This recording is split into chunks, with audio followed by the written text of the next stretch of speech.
하나님 말씀 보겠습니다. 오늘은 이사야 39장입니다. 이사야 39장 1절부터 8절까지 제가 가진 구약 성경 1013면에 있습니다. 1절부터 8절까지 저와 함께 한 절씩 교독하시겠습니다. 그때 발라단의 아들 바벨론 왕 무라닥 발라단이 히스기야가 병들었다 나았다 함을 듣고 히스기야에게 글과 예물을 보낸지라.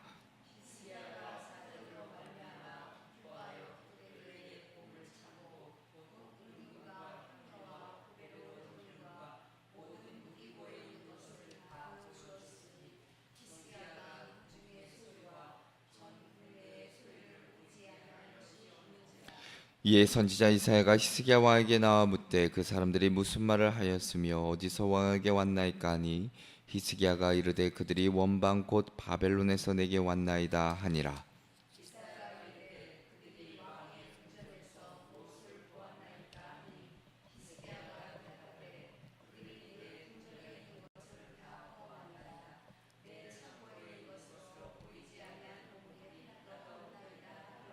이사야가 히스기야에게 이르되 왕은 만군의 여호와의 말씀을 들으소서.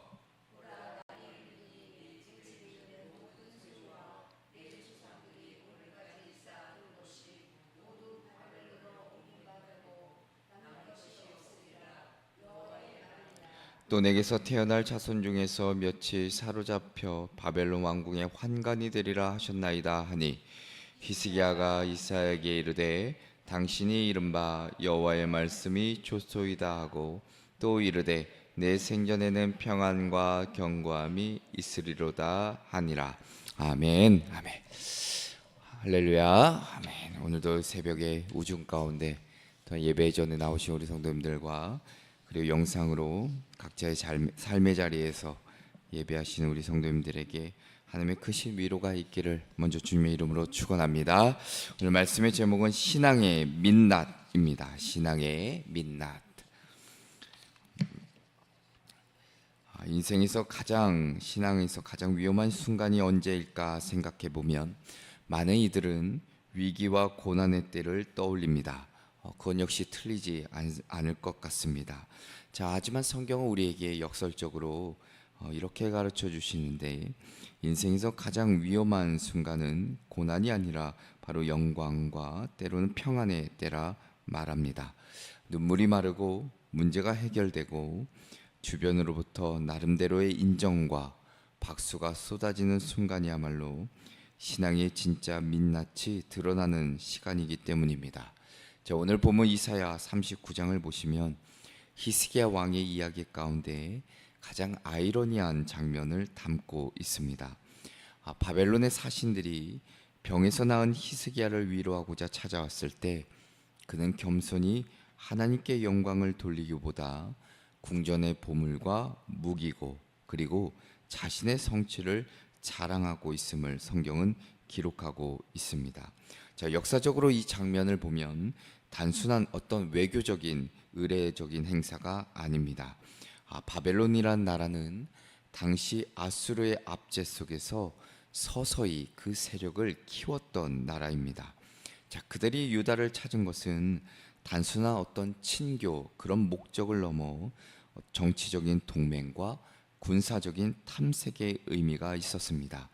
그러니까 이 히스기야가 하나님의 영광을 드러냈어야 할 그 결정적인 자리에서 그는 눈에 보이는 힘과 자원, 인간적인 자랑을 선택했던 것입니다. 자, 이 사건은 단지 히스기야만의 실수는 아닐 것입니다. 우리 역시 하나님께서 주신 은혜와 때로 응답을 경험한 뒤에 그 은혜를 은혜로 붙잡지 못하고 나의 성취, 나의 지혜, 나의 경험, 나의 능력을 자랑하며 살 때가 분명히 있을 것입니다.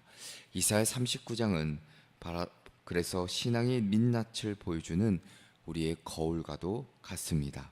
은혜를 받은 자가 교만할 때 어떤 심판이 찾아오고 또한 얼마나 쉽게 현재의 삶 가운데 안일함에 머물러 있는지를 우리에게 보여주고 있습니다. 오늘 우리는 이 말씀을 통해 신앙의 민낯을 살펴보고자 하는데, 말씀 속에서 우리 자신의 모습이 비추어지기를 바라고 하나님 앞에서 다시금 겸손히 영광을 돌리는 신앙이 회복되기를 먼저 주님의 이름으로 소망합니다. 그래서 첫 번째는 은혜를 잊을 때 교만이 나타납니다. 은혜를 잊을 때 교만이 나타납니다. 자, 오늘 본문 1절과 2절에 보면 바벨론의 사신이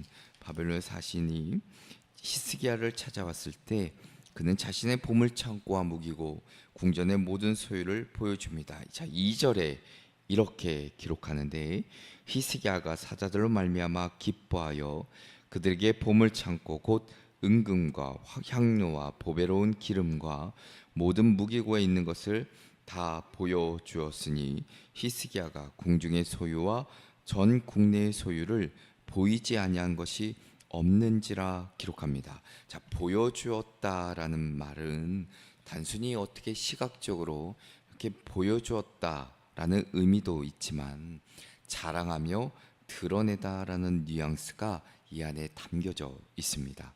자, 그러니까 히스기야 행동은 하나님께서 내 병을 고쳐 주셨다, 어떤 은혜의 간증이 아니라 내가 이만큼 가진, 내가 이만큼 누리고 있는 왕이다라는 교만의 표현이기도 합니다.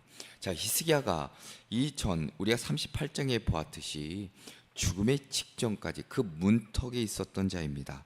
자, 근데 하나님께 기도했을 때 하나님은 그의 눈물을 보시고 그 생명을 15년이나 연장해 주셨습니다. 자, 근데 불과 얼마 지나지 않아 그는 그 은혜를 기억하지 못했던 것이죠. 자, 고난의 때는 낯을 벽으로 향하고 무릎을 꿇었는데 평안의 때 회복되고 나니까 그의 마음이, 그의 생각이 교만해진 겁니다. 자, 고대 근동 사회에서 왕이 보물과 무기고를 드러내는 것, 자신의 힘과 권세를 과시하는 어떤 행위입니다. 히스기야는 은혜로 세워진 그 자리, 다시 한번 생명을 주신, 그 삶을 허락해 주신 그 자리가 인간의 자랑의 무대가 되어버린 것이죠. 자, 이것이 바로 은혜를 잊을 때 나타나는 교만의 실체입니다. 은혜를 잊으면 감사가 사라지고, 감사가 사라지면 자랑이 들어오지요. 그리고 그 자랑은 결국 하나님께 영광을 돌려야 될 그 자리를 빼앗아 버립니다. 사람을 높이게 되고 나를 드러내는 교만으로 변질된다는 겁니다. 자, 그래서 시편 103편 2절에 보면 내 영혼아 여호와를 송축하며 그의 모든 은택을 잊지 말라 고백합니다. 자, 그런데 히스기야는 그 은혜를 너무 빨리 잊어버린 것이죠. 자, 우리의 삶도 이럴 때가 분명히 있습니다. 때로는 질병으로, 때로는 병상에서, 때로는 문제 가운데 기도할 때 참 주님을 찾는데 그 질병으로부터 노임받고 고침받고 회복되면 금세 안일함과 차랑에 빠질 때가 있다는 것이죠. 내 가정의 문제, 자녀의 문제, 숨없이 눈물을 흘릴 때는 참 많은데 그를 통해 하나님의 은혜를 구하지만 그 문제가 해결되면 그 은혜를 기억하기보다는 내가 스스로 내 능력으로, 내 지식으로, 내 경험으로 말미암아 이겨냈다라고 스스로 위로할 때가 있다는 겁니다. 어찌 보면 그 은혜를 너무 빨리 잊어버린다는 겁니다. 히스기야의 모습은 곧 우리 자신의 거울과도 같습니다. 우리가 은혜를 잊지 않는 신앙, 항상 내가 받은 은혜를 잊지 않고 감사로 지키며 교만을 멀리하는 삶을 살아갈 것을 오늘 히스기야의 삶을 통해, 그 모습을 통해 우리에게 일러주고 계십니다.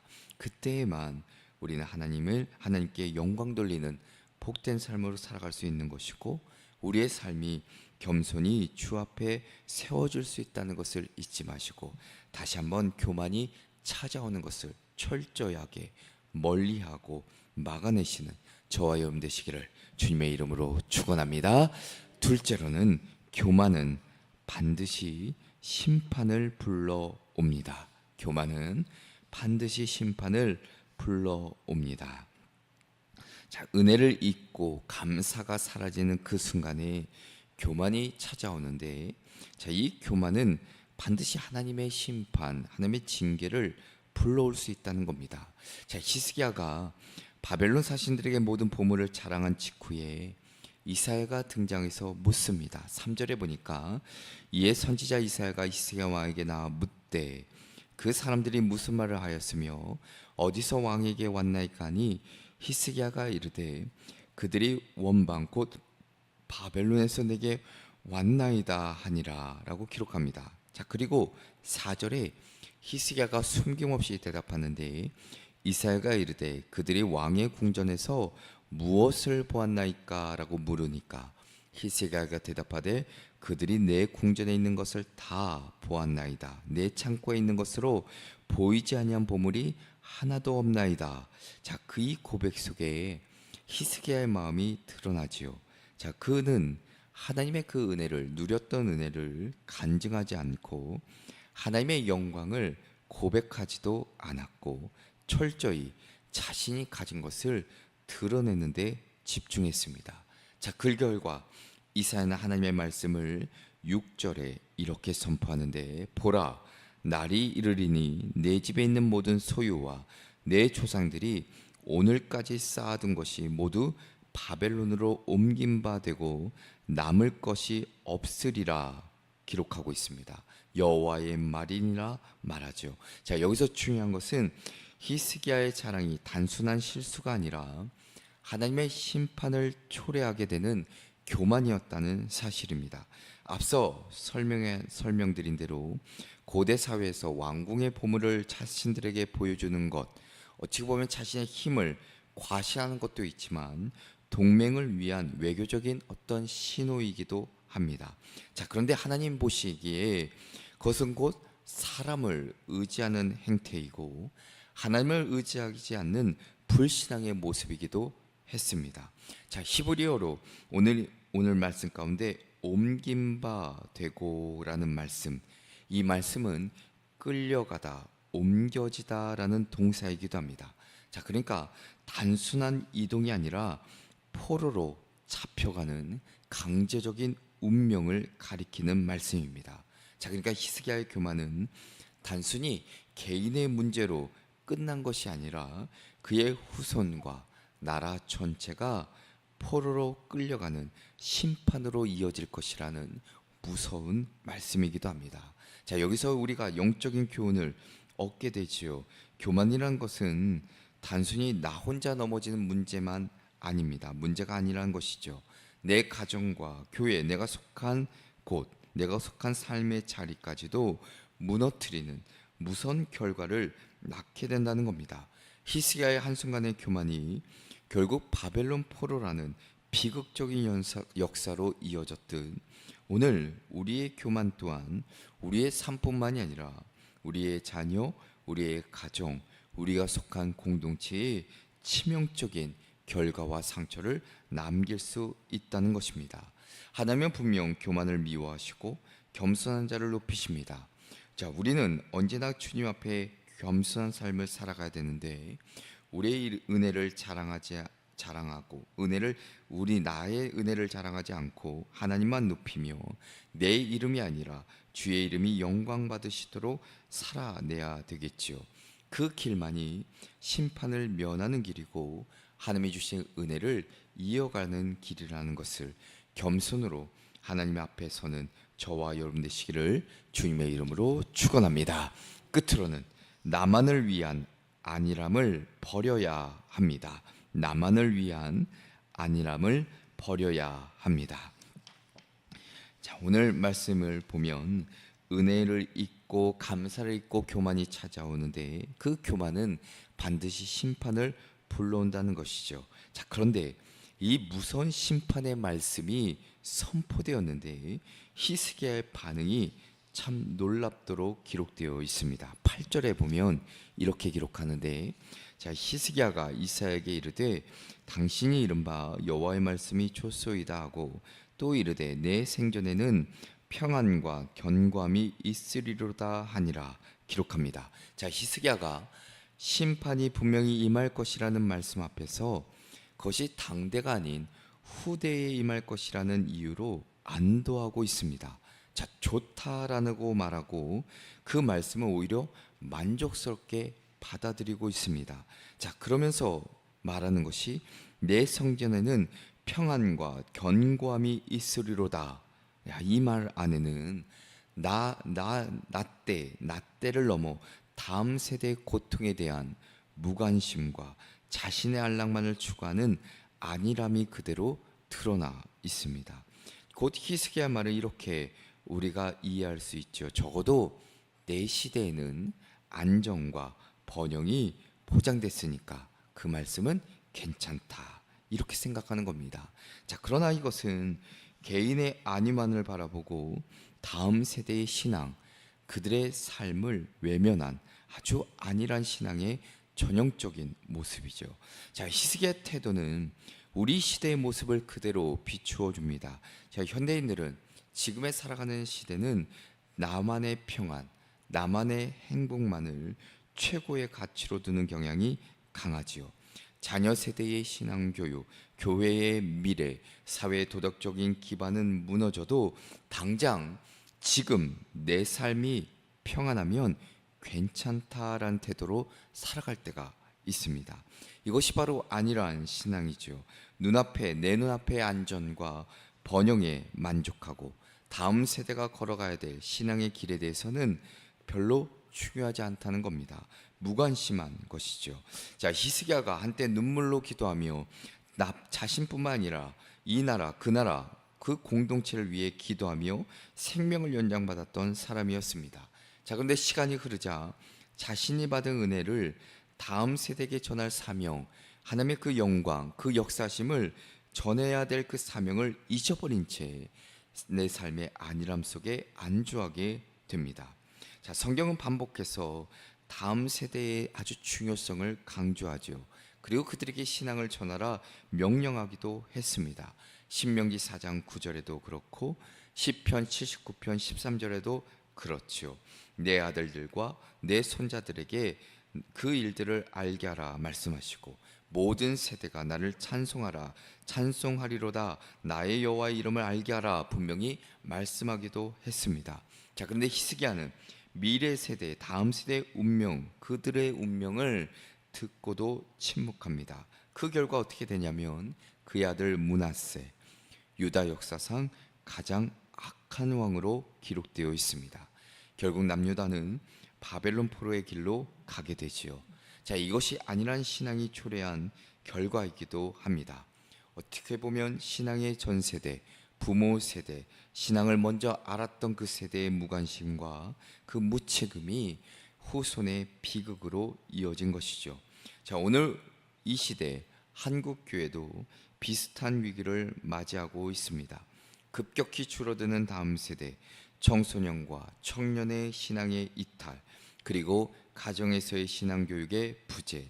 이것은 단순한 사회 현상이 아니라 어쩌면 우리 세대가 히스기야처럼 내 시대만 평안하다면 된다는 그 안일한 태도가 낳은 결과일지도 모릅니다.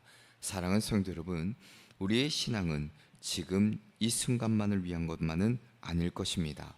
우리는 신앙의 유산을 후대에 전할 책임을 지는 사람들입니다. 우리가 기도의 자리를 지킬 때 우리의 자녀와 우리의 다음 세대는 그 기도의 열매 안에 살아갈 수 있는 것이고, 우리가 말씀에 순종하며 사랑하고 전할 때 그 믿음의 흔적은 다음 세대에 반드시 그들의 삶의 등불이 될 것입니다. 우리는 안일한 신앙에서 분명히 깨어내야 되는 것이고, 지금 눈물로 씨를 뿌릴 때고 우리의 다음 세대들이 감사의 곡식을 거둘 수 있도록 우리는 지금 이 삶을 결코 안일한 삶으로 살아내서는 안 된다는 것입니다. 오늘 이 말씀 앞에 다시 한번 우리 모두가 결단하기를, 히스기야의 그 안일함에서 벗어나 다음 세대의 신앙을 지켜나가는 믿음의 선인들이, 부모가, 그리고 교회가, 그리고 성도들이 되시기를 주님의 이름으로 축원합니다. 기도하시겠습니다. 거룩하신 하나님 아버지, 오늘 말씀을 통하여 교만이 어떻게 우리의 눈을 가리고 안일함이 어떻게 우리의 영혼을 잠들게 하며 다음 세대를 향한 책임을 외면하게 하는지를 깨닫게 하시니 감사를 드립니다.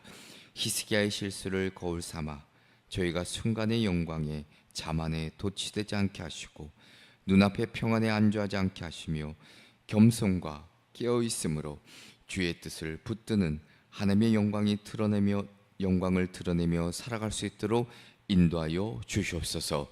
늘 우리 삶 가운데 도우시는 성령님의 지혜와 분별력을 허락해 주실 줄로 믿고 예수 그리스도의 이름으로 기도합니다. 아멘.